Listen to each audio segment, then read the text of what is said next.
I started with FFL over a year ago. I've since changed to a different IMO because of some shady things that happened to my mentors that were in the business. And just because of the fact I was promised a lot of stuff that didn't happen. I bought leads that should have been exclusive and they were being resold apparently many times because whenever I would try to get in contact with people, they would be like, oh, so and so already called me from your company, and I've taken care of it with them. I was promised training, and the training pretty much just consisted of buy more leads, do more dials. It wasn't anything about how to actually have conversations with people. How long did you work for Family First Life? For about a year. How much money and leads did you buy? I would estimate probably about 8,000 to 10,000 from them. When did you figure out that they were bogus leads as opposed to the exclusive leads that you were promised? I had suspicion of it pretty quickly and started trying to look for other lead sources, but it was the ones that they recommended. I didn't realize until looking into it later on that those lead sources were also partners of theirs that were doing the same thing. You're saying you were in a bad situation. Yeah. How many sales did you make during that 1 year period? Less than 15, and I don't know the ratio, but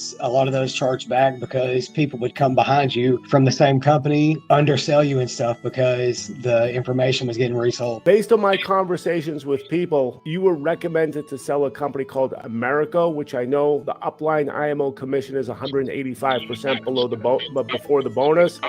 Most carriers, it's substantially less, even 50 points less. You understand that the commission is built in. So yes. The price is substantially higher. Yeah. Andrew Hollern, I interviewed, he said, if I sell an Americo policy, I know it will get replaced.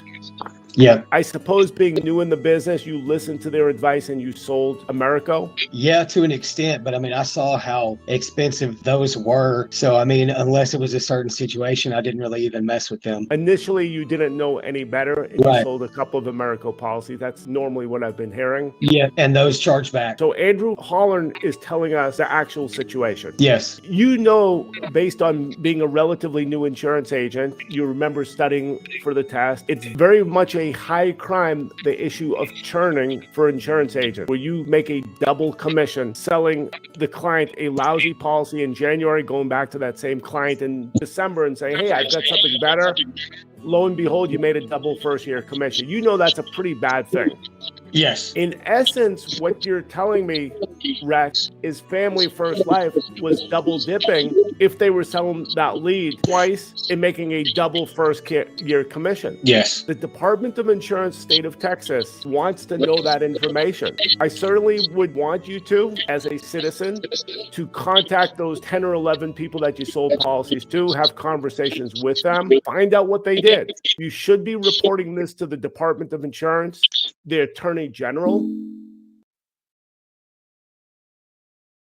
Apparently it was a bad connection or Rex hung up, one of the two. The fact is that if anyone knows of any fraud, you have a fiduciary and an ethical duty to report that to the Department of Insurance, the Attorney General, the Department of Labor, with as much detail as possible, so those entities could do a proper investigation. Based on my conversation with a gentleman in California who did exactly that, he was recommended and referred to an attorney to make a personal lawsuit. There is a tendency in insurance agents to want to make waves, not to get involved. To become a licensed insurance agent, you read a book twice for 10, 12 hours, you become an agent. We're talking about unskilled, unemployed, low-income people, have no money, broke. They come into the business broke.